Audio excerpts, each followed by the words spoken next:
गोर लगा छो हे माय बहिन सब। हमरा चैनल पर अहाँ सबके स्वागत हवे। हम मिथिलावासी छठ गीत सुनाबै छी। नीक लागे तो हमरा चैनल पर सब्सक्राइब कर दे, वीडियो के लाइक कर दे और मौका दे आगे बढ़ के लिए।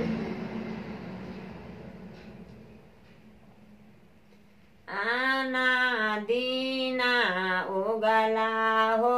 दीना था भोरा भीना सारायना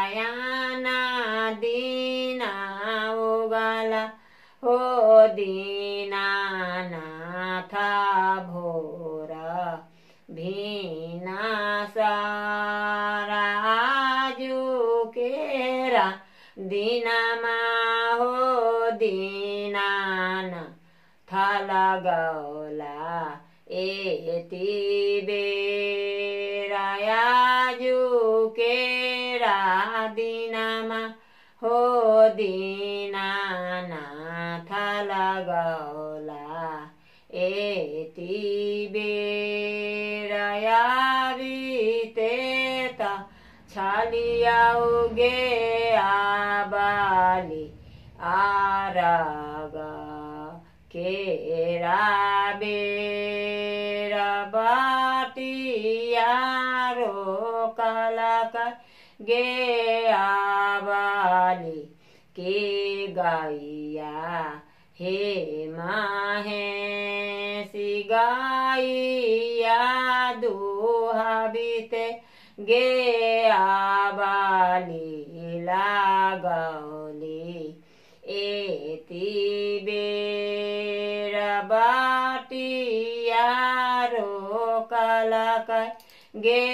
आबाली के आना रापुरुषनाए ना दियविते गे आबाली लागौली एति बेरा बाटिया रोकला गे आबाली के बाझिन हे तीरिया पुत्रा ओकरा दिया बीते गे आबाली लागौली एति बेरा पावानाइति हो